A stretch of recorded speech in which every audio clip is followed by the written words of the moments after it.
o te moi whatalofa le tātou tunu le foi vaheng o le hauli o le aso ngafua le amatango le leve yaso ia ai ua tātou mai tau foi ia ua leo toi mamao ia ua e wha uma le vai yaso ia le mani foi masina i le aso lulu le vai yaso ne ia ai o le aso tofi inisio tunu. O te manatu ia sa tu maua se maftanga fie foi ma le wha ma le mawhanawhana foi maniso o le au whingar wenga sa tu mai tae au na leila ia se ia pa ia mai foi le ni teimi o le au uli ia mai e fulte tanunga ia o lo mau bel to vai ia ai me se fa mianga le tumalan to singa ia i loto soifua ia maseola ia o tatu to e au lia foi le isi vai aso fou ia ai o lata foi fai ua le ia so malo fo lau tatu tino malo lo sai ia me se foi na tolo ngā lue ia i tiu te whao mga ruenga i so se whanta whitau langa ia me se ai so se ngā ruenga le ngalo lava na whaata iatu ia nai o tātou matua tausi i maota malawa o loo ta pua ia whaiva ia o loo alo whaiva ai le ngata o whanau ia o onga ia e whapena fo i tātou lau whinga ruenga la tau ia sa ausu mai lava le tae au e tonu fo ia le waa mata na sa au niuni leisi vaenga ngā lulue le fiafia nā nei ia whaaftai tele lava mālo foi le ono sa e le whai ngofie o leo te loo mālulu on te New Zealand Australia ia ai e le mawhai ana tu ua le mea te tau na whai ia ua e whaafifea e ono tātou soifua maola ia ma mawhai ana tātou ngā whatau lima ina le soifuanga le o tātou wolai ia o ngā lue ngai tua iai ia mālo le ono sa ia i fo le ia tautai le tua le tūlanga le mālosi ia ma le soifua ia tau sia e awanga le leo le tua fui lea ina ia awane ia ini ngase ngase ia e po ia e fo le soifua tau tua ma le au onanga ia mese ngā ruenga o lo ngā lurue ai whana wā onga ia tātou wā ia o lata te me suenga nei sa mua le o lata suenga whatala whatu na ia paanga ia ma wall tātou le tio ia sina leo ia o le aunga upu le aunga upu tamuli leo mafuta mai ia o Tanielu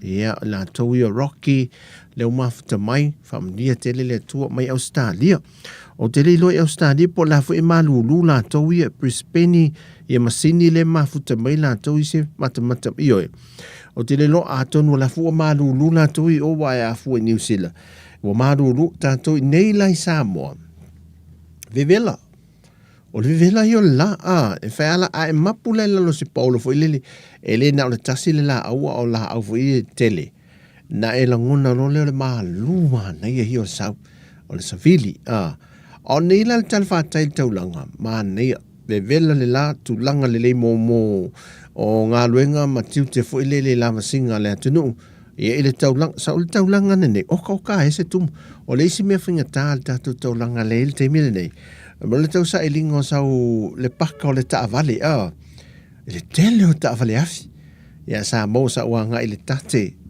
le fale o le tate le niaso ma neia ia le mo paka ia malu to tonu le fale ma nei fo ia le o nanga le tato malo i so se vaenga le EPC ma le vai le pito na i ole le tusitala le tanoa au nanga na ia na vaenga le na ia e saulo i te tono le taulanga oka e se tu muso le tu luma la tau ia le plaza whaasolo mai i le Escomoto e luma le mele paka o taavale whaasolo mai lava sau tau le mai i le ENZ oka e se tumu o taavale an melo te whai atu ai o le ifo e whai fo a le poloka fo i lau taavale i le angai o le to telefo tangata so le fitau sami al McDonald's so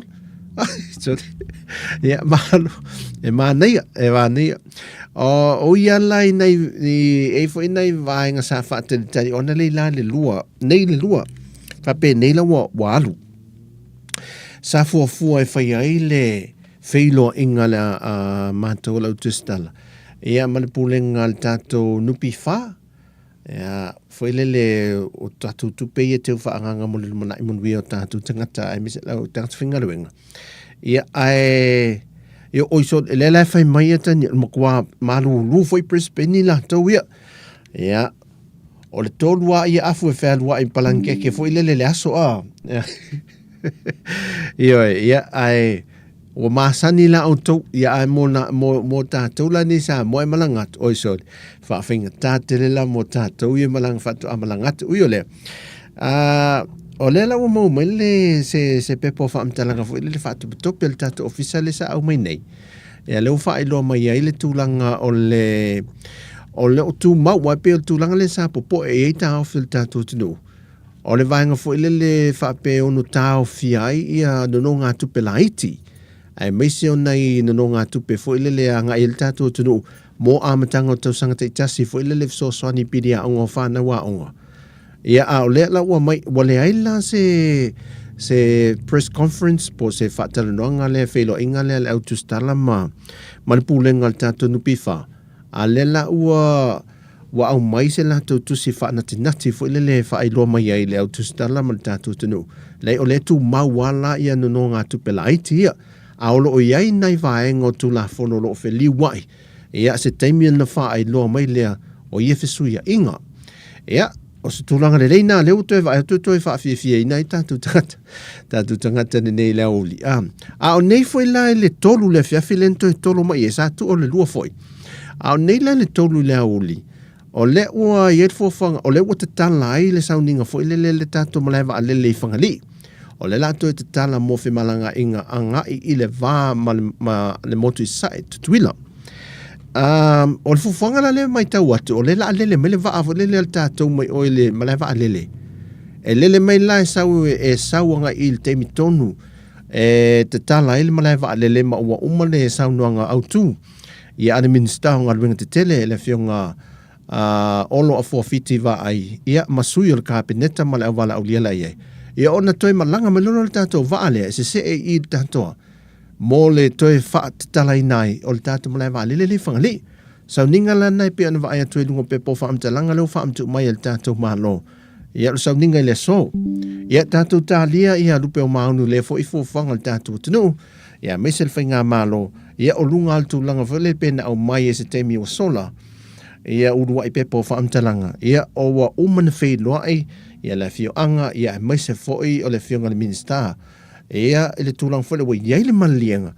E te tala e lalo le tulang fole le i manui ai le au fai business.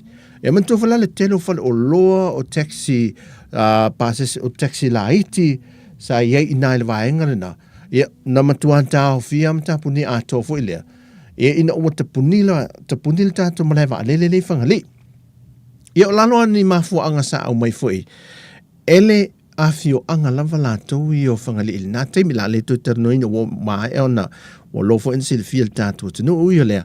Ia, leo tui tala lele au o nanga, ia tūlanga lelei tātou tūlu mata ia vaenga lelei o nanga umalava.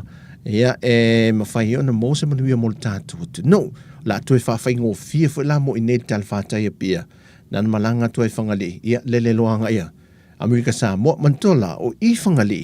Le sa lele tu sa au tuel tātou wha lele fo lele le Talofa Airways. Anga i tonga. Te minela to i tātou malanga fo lele anga i tonga. Ai, ia, de mai lo. Te ua to e lele to i tātou wha anga i nei anga i tonga. Sisi whainga malanga la te mai. Ia, ai mō le vai o Amerika Samoa ma Samoa. O leu te tala le hava no le ia, ai, tātou te whai mai, o tātou tala le tau sa mō le nei aso, leu wha leo ngā ina i la ta inga o ti munga mamafa, ia, tūlanga le leile tau, te le loa tala whātai, o nei al tala whātai a pia, ia, tūlanga le leitu, le winga le tau lo iai, te le loa le whātai misanga o le tātou tunu ule ngā te sa vai, ia, whāpe nā fo inu i tua, au te loa, o lo tūlanga le leile leina e tasi, he peo na iele, le vainga lo iai tātou taulanga i pia. Ai o le tātou toi te riu mai ala e mai moa. Ea, e se tasi nei o vaenga e whaitu ngā vai le aso whareili. Ala e halua whaalau i loa le tātou official tourist. E tua le lato Cultural Village. Leitua. Le lato malai fo ilo le langa nu. Leitua. Ilo lato whalisamo. E mo me fo ile leo le tā ngāta tau. O le whaailoa ino le awa le whailoa inga. Ia ma le whainga lau le sua vai. Ala mai mola le whainga o le awal whilo inga. Se te mi tātou fo i mai fo ilele. A tō tele o turisi sahi ai. Tō tele o turisi ne mai oi Filipaina. O Filipaina le tō tele o turisi le aso lea. A mantola le ua whaana uro mai. O le ua palasi le wha lele mai saina. Lele sa o mea i saina i Samoa. Lua se lau turisi saina. E ste mi tātou tala no muli el vaenga lea. Ia ele awalawa malanga mai e tusa el pepo wha amtalanga lena mai. Ia mai fo i ile fionga ile minista o wha atu angam whainga whaiva le fionga la auli le o te ampulate van Fonse Schmidt. Alteminei, ia mai mua mai ile wha atinonga nei o le avo le whailo inga ia sa wha atu teha lea el tātou vaenga au le turisi iras wharelente nei.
Chief Executive Officer, the management and the staff of the Samoa Tourism Authority, and my team here at the Samoa Culture Village, I would like to say talofa lava to you all, and thank you for making your time.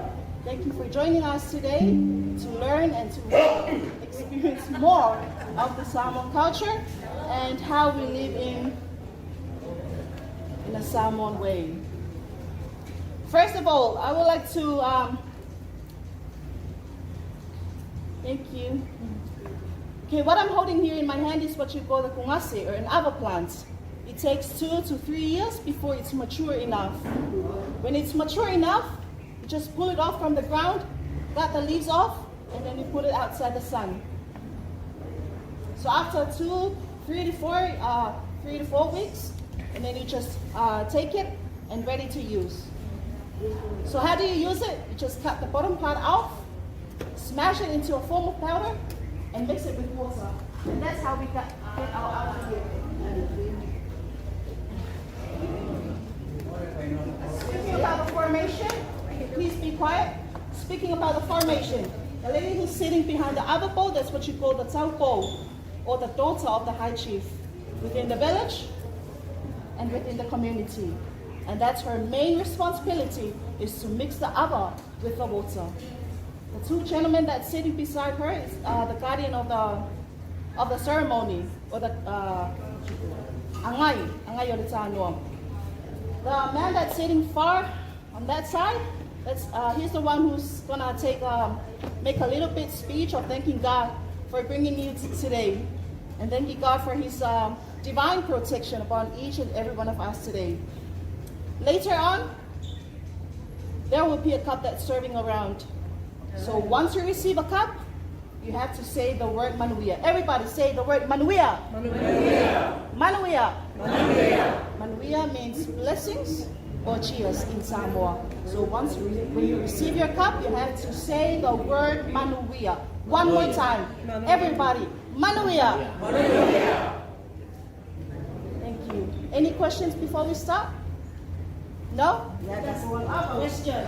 Yes? What is the health benefit of the tree? Pardon? Health benefit of the tree. What do you mean? The benefit. The whole? Yeah. Yeah, both sides. Yeah, water. Is it good for our health? Yes, it's good for your health. It makes you more beautiful and more handsome.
Okay.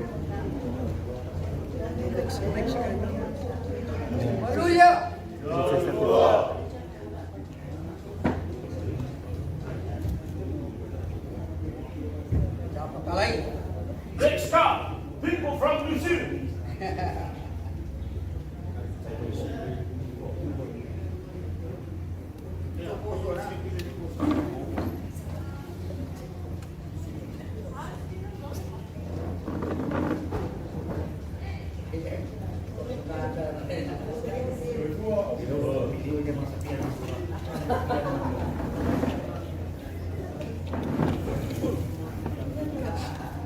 People from Australia.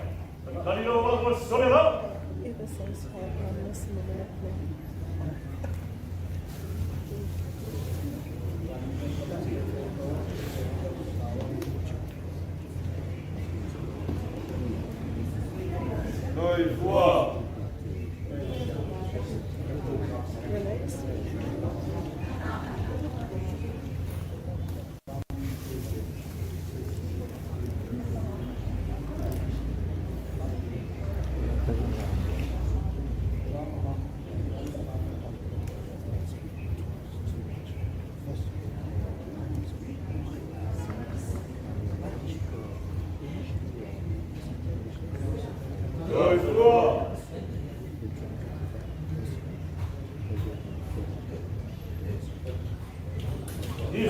Some silly people from China.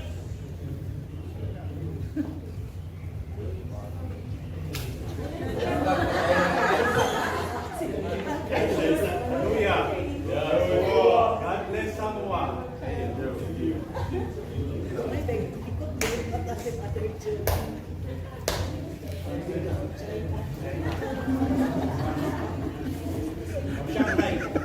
Ladies from Philippines.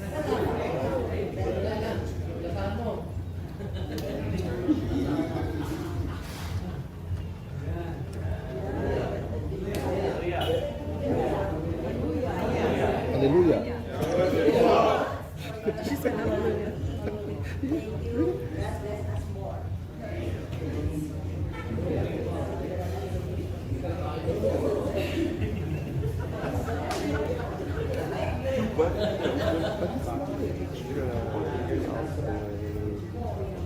Some of them are going to get a 2-5. Just less than that.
Valeu, na leitura, ele é a leitura de Yasu, o famoso moe, o Tautua Samoa, o famoso moe, tai.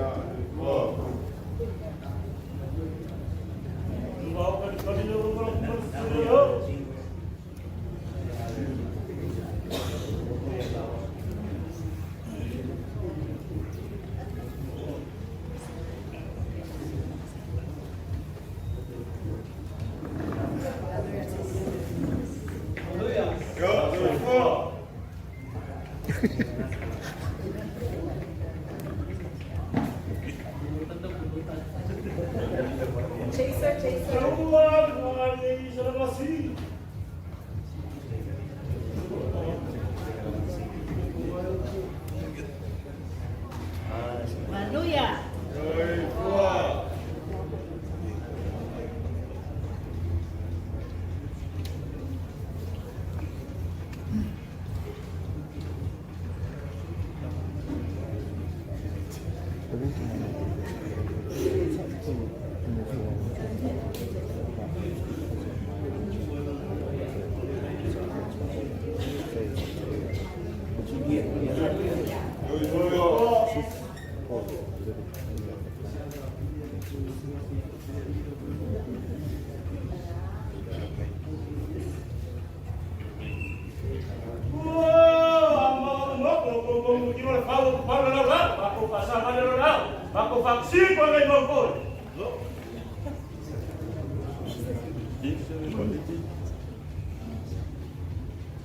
Ja, vi er lidt til at tage og foretage, til at tage og Maria, tage og fire, tage det til at følge morgen med os. Ladies and gentlemen, after our ceremony, we're going to have our culture tour around the village. It is a great pleasure and great enjoyment to have you here, guys. And good to see your smiling faces today. If you have any questions, please do not hesitate to ask to anyone of our team. Have a blessed day and safe work. We are.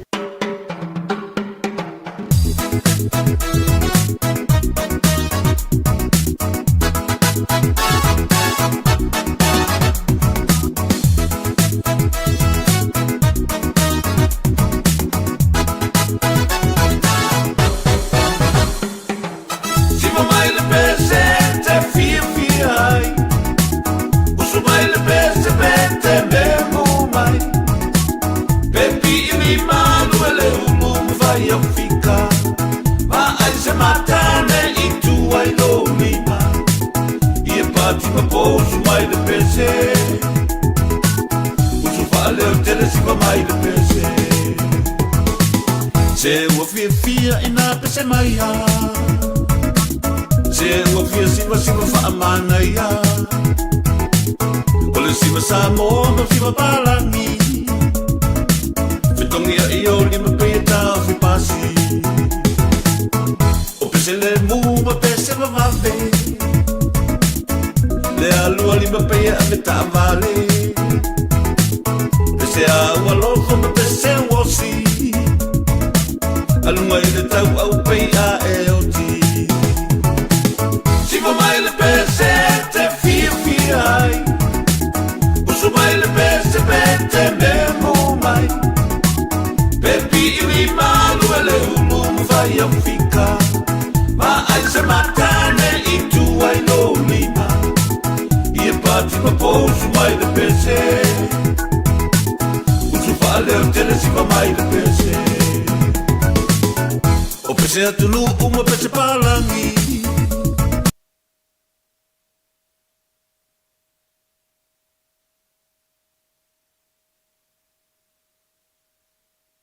Fish.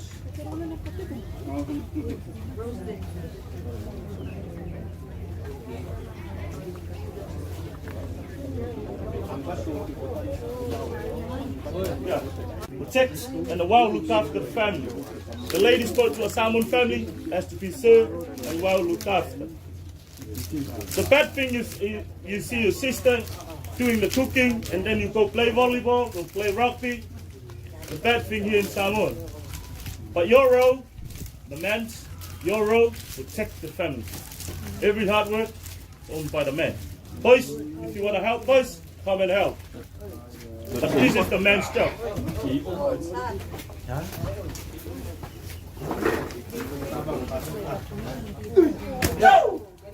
This is how we cook our fish.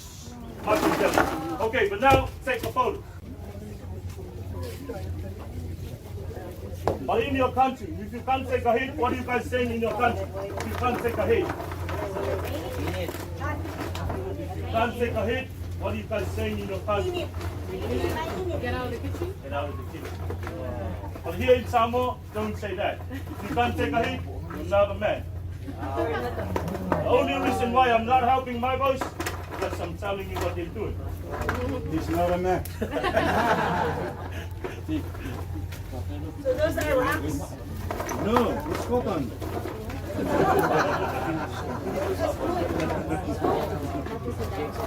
You see the charcoal concentrated in the center. But the charcoals are above like this, we burn the food. My friend Kelly spraying the rock like a circular formation. Put the rock on the top of it.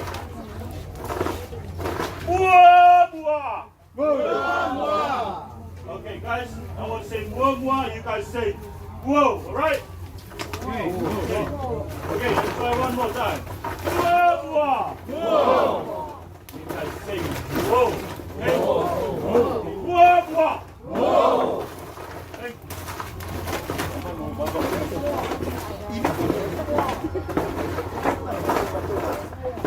That is the wake up call, but make sure everyone's awake doing the cooking.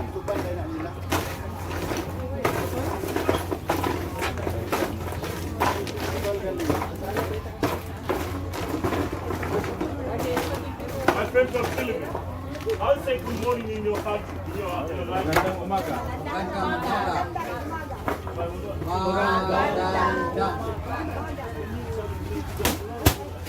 Magandang umaga. Magandang umaga. Yeah. It's too hard for me. Yeah, but this is the first layer. Put the food inside and put the rock at the top of the food.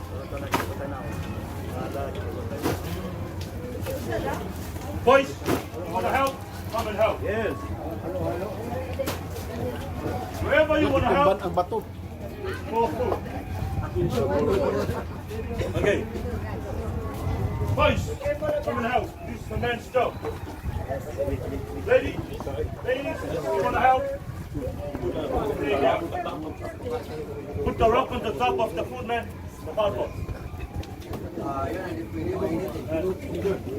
But if you don't take a hit, you're not a man.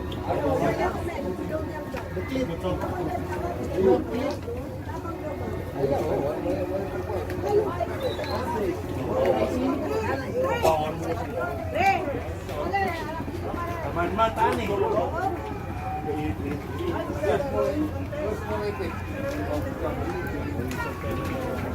If you better take a hit, you're a woman. Put the rock on the top of the food. Lagi. Lagi.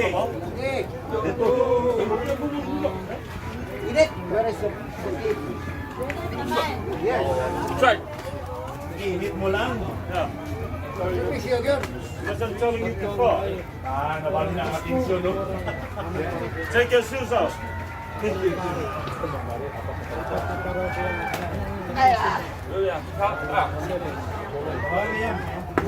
the rock on the top of the food.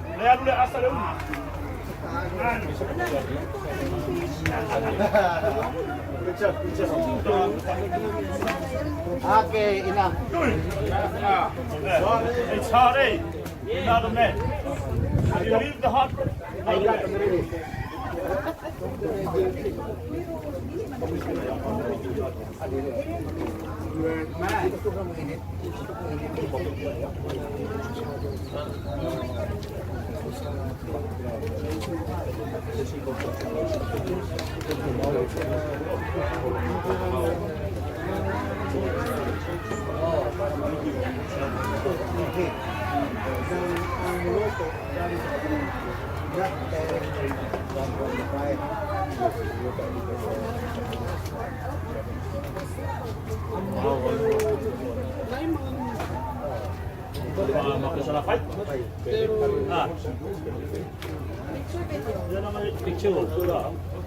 Bảo để mua xuống.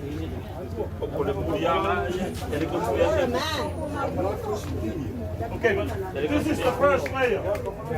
The first layer, put the food inside and put the rock on the top of the food. Second layer, put the balsamic on the top of the rock.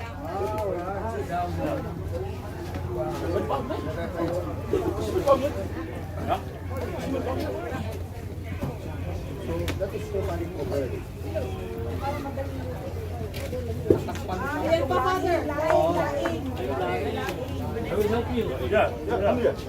Take your shoes off. No, just kidding, man. It's hot. Too hot. Yeah, it's too hot, hey. You're a man. You are the man. Okay. After put the balsamic on the top of the rock, all the green leaf. Okay. The only reason why the heat stay inside. I'm not leaving it. But the heat is outside. Yeah. Then burn the food. So first, this is our second, all the green leaves that we call the salmon in ulu, the breadfruit leaves, the tree back there, the hand-shaped leaves. And this is a laukamu. Laukamu in English, I don't know. Yeah, my friend is telling me, what is the English called? That's laukamu. Yeah. And my friend is telling me this is the taro peach product. Papaya. Yes, the taro peach product. This guy It evolves into another place. We call it like that. They call it the logo. From this, Salmon, they call it the the fireplace. But more or less, it evolves.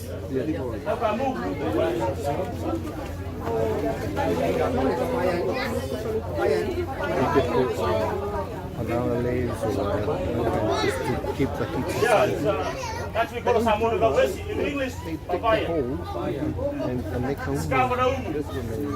But the heat That's stays I inside. am thinking of like put in Papua. Aiya! The whole the stone and everything, the stuff, and cover it. That's one. It's the But same. this is the part already used. Oh my God. 5 for 3 times. But this part right here, after using 5 for 3 times, you no longer use it. Good enough dirty and very good soil. Then we add this part right here first.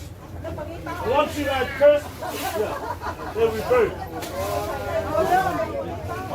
People from the Philippines, prior please. Too much left. Sing it!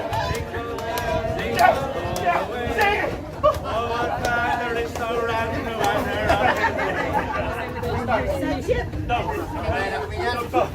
Okay, begin for the sweet ladies. Thank you, sweet ladies. Yes? Lovely ladies. Thank you so much. Yeah. Thank you. Give you my flowers.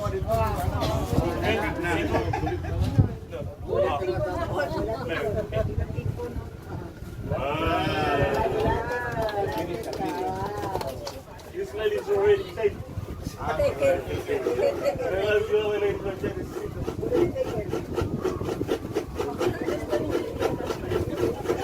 remember I would make the here, and that's we call the Samoa Pepe. Everyone say Pepe. Pepe. Yeah, thank you.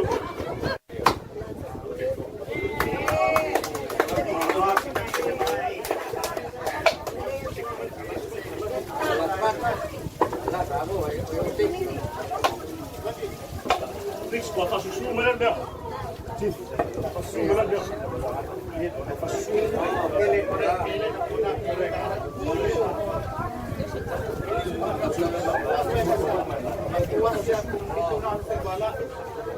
Tell everybody about this rush in your hands. Rush in your hands.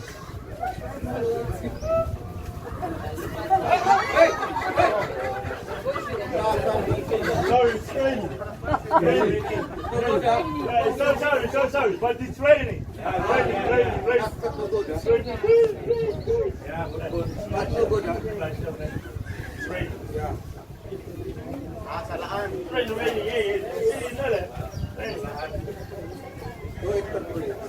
These fibers right here, grading coconut. Oh yeah. Put the coconut, all the grading in there. And they roll it.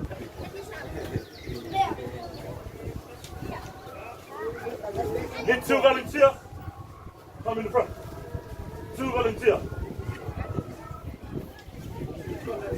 Yeah, come. Go.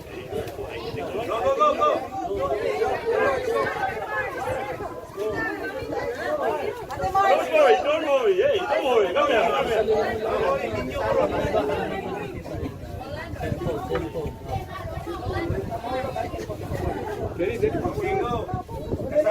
Hey, come here,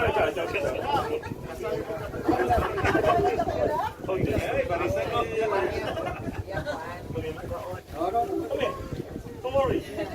Okay. Both of you guys say the word Pepe. Yeah.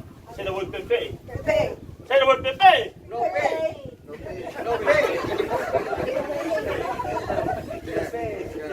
Okay. 1, 2, 3. The milk. Sleep. Your hands sleep, huh?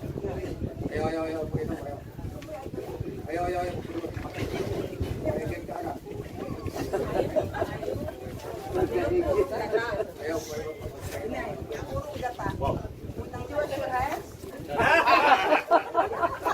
That's the other one. It's rushed my head. Drink it. Don't drink at all. Taste it and pass it around.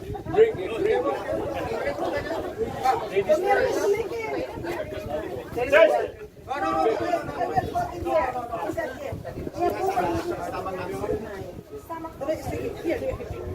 There. Stick it. It has oil. Oh, it has oil. Taste it and pass it around. This is the first meal. First meal.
Fight to kill it. wili wili o le fina ngalo leo leo li na te ami a tai toa tasi te asoma se taini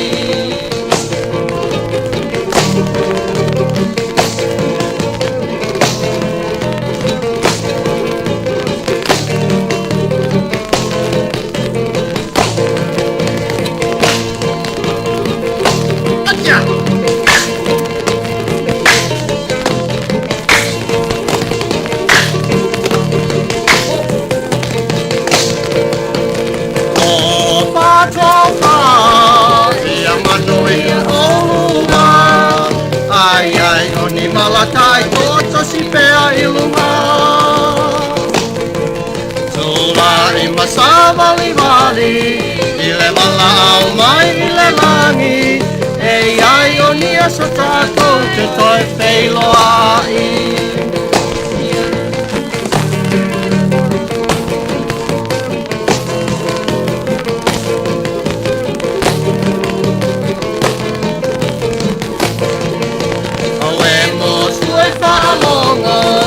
Le talapa mai a fono Le alanga whata miro le ai ua soho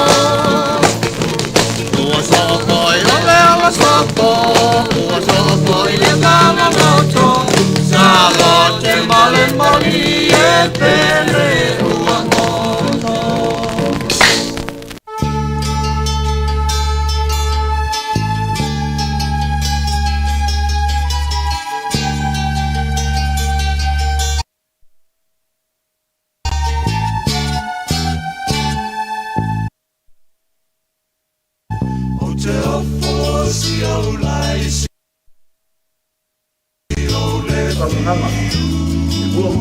kare pola I vao ma o kalo se nganga ka fai ma ia ka malo ma ni faku le ala kawa ma o poi di a fala ku bang e mo mo faku lo le ku mo ka ko fa mo lo malaba a la fa salamu ka vika lo nga ngai ya e fa ma wa ku le di o mea o ma fo yo ko mu ya kia ya fa ma wa ku lo nga sof pa ia lo nga ngai ya e fa ma wa ku le di au fo inge ngalo se le kasi o nga me alofa mau ko ia no fo nga yang e baptiso el bayo tana na mal fele se fanga mo no maya da sunga le pa fe maya da sunga le fonga le kalesia ma fatua vai ala silasio la ka stono ya o afionga kia kongo mai sai pa per tua ma le manga o ka kana fa ilo pa au ma ni sia leo ko kanga ia kuai na fadiu mo ma au ai au ma fola pa ia ni ma lenga le sunga ko ia fa kom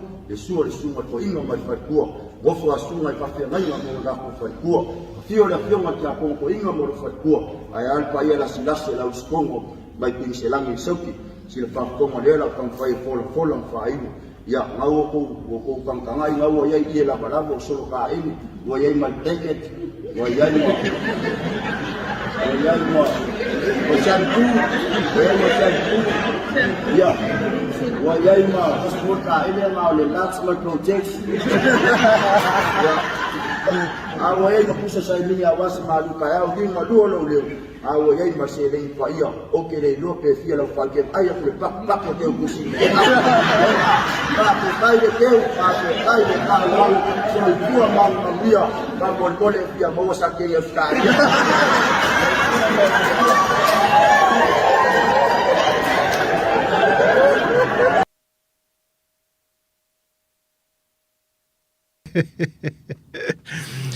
Ia, nei whasanga lava le awa uli. Wale aso. O toi ngā fola sua, fola whaaralo wha pēne. Ia fola toi lava I tōma mana onga a. E fuisi tasi o alo le atunu. Le tau te sila fia ua lawi lofo I lunga nei mea o TikTok. O le sa whai walana TikTok I nei sa moa. Mpea o sa la whai. Ai whai ulana TikTok whapea. Mai ka whialu ingi usila. Ai umai fo, lau tau nuula. Te moi mitinga. O te lei doa la moi mitinga le uso nei. Ia ai fo I lava ne me ane ua whai wha ma die whapea. E ua fo ua tau nu. O ne malanga mai au malanga I nei mantua. o le usufono mai ia le toʻatele ia o le tatou atunuu ia i usugafono foʻi le luma ai le fonutaga i malua o taape foʻi la le usufono ma sauni e toe taliu ia tunu i faafoʻa le toʻatele la ia le lua eva i nei mo meo faafiafiaga foi le watu e malavaiaso ne o le tutoʻatasi o le tatou malo ma tola o taeao alu lesi vaenga foʻi le faaiuina ai ia o ia laso lulu vaenga le faaiuina ai ia tulaga o le faamanatuina po sounding foʻi le o tapenaga me sa faagasolo ma le tausaga tenei e faamanatu ai le atoaga o le 60 tausaga ia pe ona iai foʻi le faaiuga le vaiaso le tatala i le 60 talapepa fou o le tatou malo ia o faafiafiaga la ia le kona seti le faia i le afiafi o le aso lulu ia manei e o mai e foʻi aiga e mai mo ai ia me se la tatou me foʻi o night market e faitua ana o le turisi ia le la tafafao i le aso tafao i le po le aso lulu ia te lea la vaenga e tatou te tafafao ma mai moe foʻi faafiafiaga ma vaega faapena ia le mamalo le tatou tununu malaga mai neu talafeauga lava ma usugafono o le tatou anai e kalesia ia anu atu e lo ma le tatou sisigafo o le vaiaso o le aso tofi oe sole ia o te sau o faatu mafetau i ma le usa ia taika i lunga le tarigalu le aso faraile o faatu taika o la mua le alu e sa me langa le alu le makova ko le ia man ko ve sa walu le litorina o fa ala mena ele alu tal me langa la waste o kwa mua ai anga walonga e mastangi ngol ka mua e ku le piko i kua so matautia mantuala ale me mata ina tunga vale tunga fautas fatoa o wi lo le o se tunga fautas e o mai lava toe a o mai le pointe le mulinu o le tau fao va e tolu o le tau fao va e tolu i le tūlanga e po le ai ma se te ele e uma le luse furu minute mo mo tu unga mantue e tuli uma e va ia i to tonu le 5 minute e te tau na sawe male alamatanga e tau le fa ai unga i le tini ai toi ha uma le luse furu minute mo mo o fai a fe alumni va ani e tolu telefoni o le vainu o le Don Bosco ia male afine mal tolu le tamauli ai fato amo motu isi aina walata mai masau e lol tolu le tamauli masalpe lua malai la kapia na vai ala uia mai tau le tu unga tau sanga le nei wale fato ato e faile mai le whari ma tau sanga o se matua tu unga matua mata ina le manai e telefelamenta e le tu unga le fautasi le nei e le ngata o le fato ato e fai ai e le ngata o le kapiteni mua le telefoni o le vainu ia le ai whapena fo ila le toi tu unga le ia tau le surgery front le kapiteni o le telefoni a le toi lasi tu unga le nei a le tamaita e urua i tamaita isa ave ma kapiteni ia o le afine o le Don Bosco mantua la le te mine o Digicel Sengavao le sama si e tutuila watu faile mitia va tutuila e le tamaita isa moa le kapiteni le na watu vai masenu ia a le lau wha mawai ai wha mawai na aloi i tamaita e to olua aloi i tamaita e a onga la i te to olua i le vaa le Don Bosco ai i le vaa fol tolu ta mauli sa alo le ta mama tua e onos fulmon tupu tau sanga onos fulu lua tau sanga soi fua sole e te le ala ma nei il fa angata ma le nei e le o se me fo le wa atu fatasi a mantua la ata to tu ulo tu langa fo le o mo meo o Samoa te miol ta alonga o to Samoa oka e loto tasi uma tangata e le la o faita alonga Samoa ala to ina Samoa i to tono le tatu tunu ia ua tu nei fo le tu malo o fiu anga me fa pena ai au mai umlo pe ato to mana tu mafau fau le o Samoa Mana ia ia le wha moe moe ta wa e fwele le wa aile le fwele lau pae o le to telo le tātua tunu i lunga le tari ngalu. Ma mai mo atu e le wha tau teinga ia wha maa lofo le tātou tu e pi wha wau maa loa le tu e pi sa lātou wha sa la wina ia le sa lātou umia ia right e wha sa la lau watu ngā wha. Ma tango fia na aso ia talo sia tātou talia ia lupe o maunua nga i le te wila. Ne wala ta mai le whaitau maasina fwe. O ke topa ia se tema. Ia peto e pai fwe si whana ina.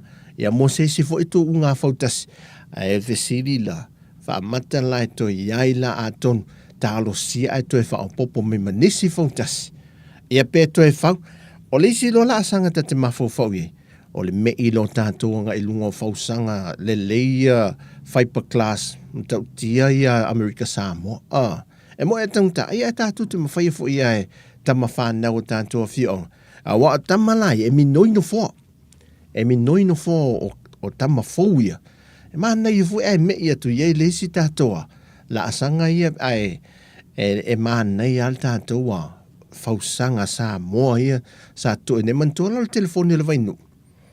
O le vaalo le telefoni le vainu, o le whausanga tu wai ale mai waa umai a Samoa e te mine, le sa tu o le to lima lea. O le whausanga tu wai ale la au Samoa o foi. Le whausanga o foi mena, ia. O le tulangana o foi le o le whausanga tu wai. A le la ua sau noa ia le ia tau mo, le kapteni. Wa ia le wha moe moe le fi anga la ingol tai. Ma na ia aia, ai toi, wala au do, wala au ianta ma whanau. Ma ne pe toi, alolo fa mai toi, fausi si wa fau. Fai se wa fau, fu ile mo le fianga. Ia aton, ia o te lo ai longa, e maual te wila. Ai longa e maual te wila. Ia e whaftai fo ile, il tunga vale nei. Le ai ma se me mo le whaalo fani, ma le tutu na i le tō wha, ma le wha au tau tanga i kapteni. Mai se lava le tō tō ta mauli le telefoni ma le Don Bosco. E le ai o se tūlanga fo le tam whai e sefe le tūlanga le nau le tini ma nau le tupe. E a pe nau lo ua wha mua mua le ita ai whiri waa ma le anga i lo mal tuu. Se mea manu e le ma whai ntato mo se tuu ngā whautasi a mātango fia fo le to ato e whai. Ai ono tūla e meni wha whita o pe ana wha pe le wha utauta. Le leite le kapteni. Ne leite le tolo pulo i kapteni. Ia le lātou whaafuina. Na sāwa i le tini.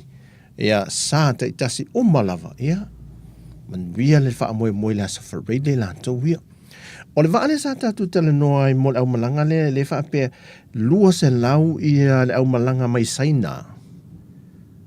O le au malanga le lua se lau. E wha pe whamtalanga o ni turisi.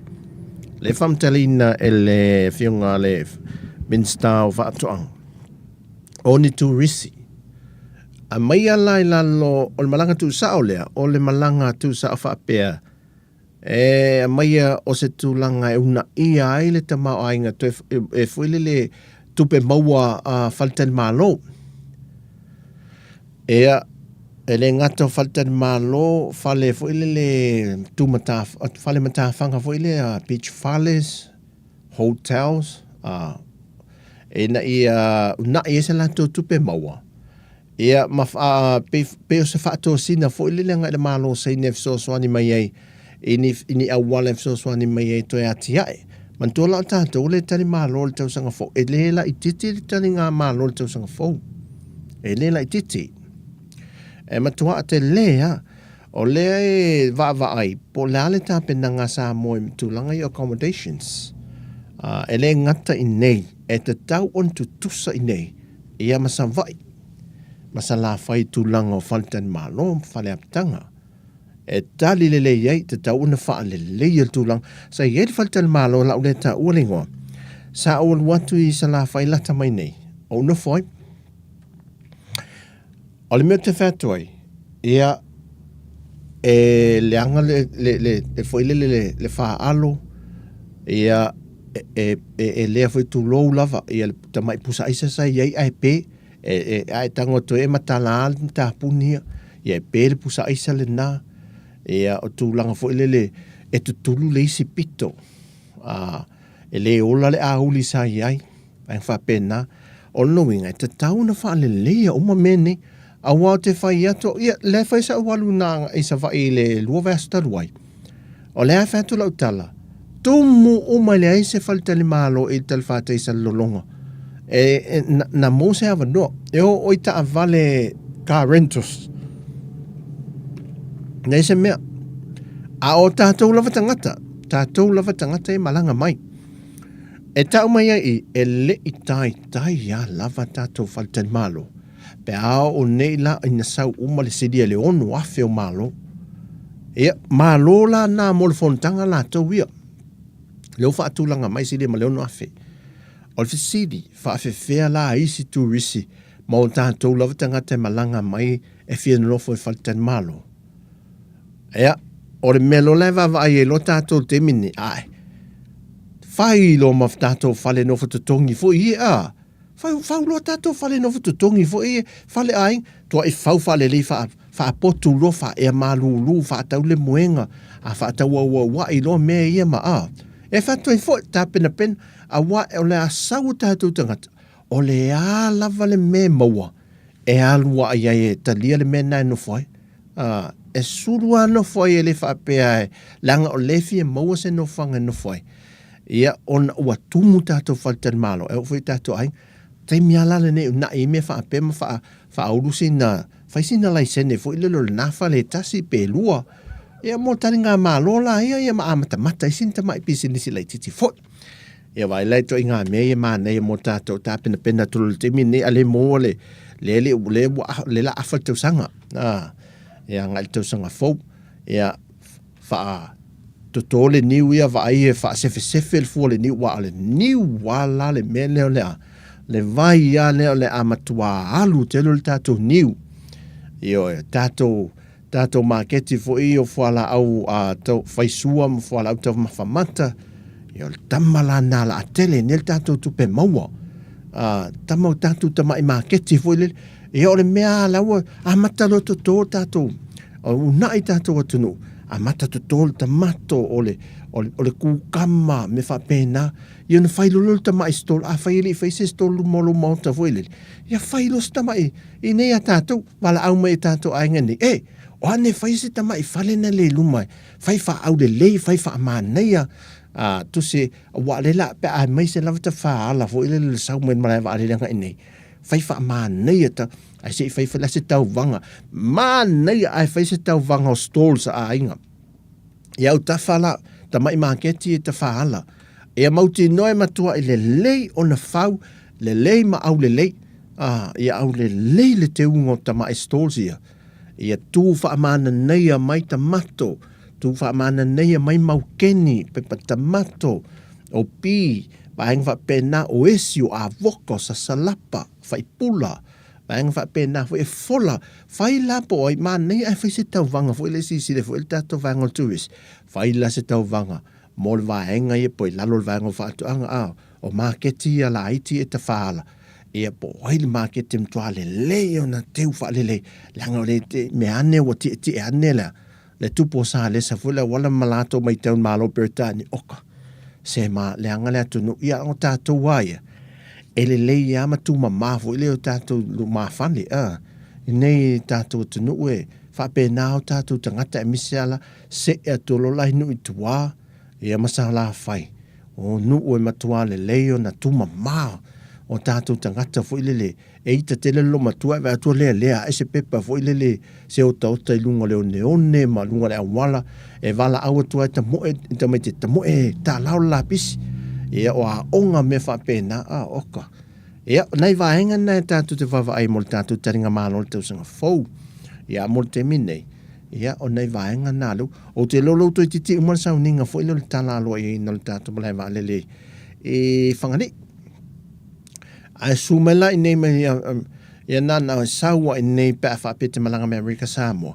ia whangari i lo fo ia saua i nei mai alu tua la leivla mo tātou la tātou li tio nei i o le la whalatou i whingofi i le ruatonga i le malai wa alele wana tia tua pe a whai tu la alu lo tu li wa alele Alu tu di va le pe fa e le va pe fa te va. Ia I tātou malai va le whangali. Ia, nei suinga mā nei ai al tātou tino. Ia, ele nei fo I vai tau. Ia ai, tele ava e mo ia I whaafi tau. Ia, ele ai a se atunu ma se malo. Ia, e fo lau e asa mani mon whaafi tau li mani lui tau. Tātou te whaisanga I pe ia so uma. Ma ia tūlang al tātou māketi, lai le lei, tātou māketi, te mele nei tātou talo. Mā losi tau le sau, tele e nao le suto o nai, e te vai ele tele o tātou mea mata. Ai tele la ia le tātou talo, le aluanga e tātou pusa talo ia avianga I fafo. Tūlanga le lei, ia, se tātou wawahe sin, e foe sin na tātou musika, ia tātou whaanga solo ai lea, ia tātou whaasala launga o le nei fo iaso.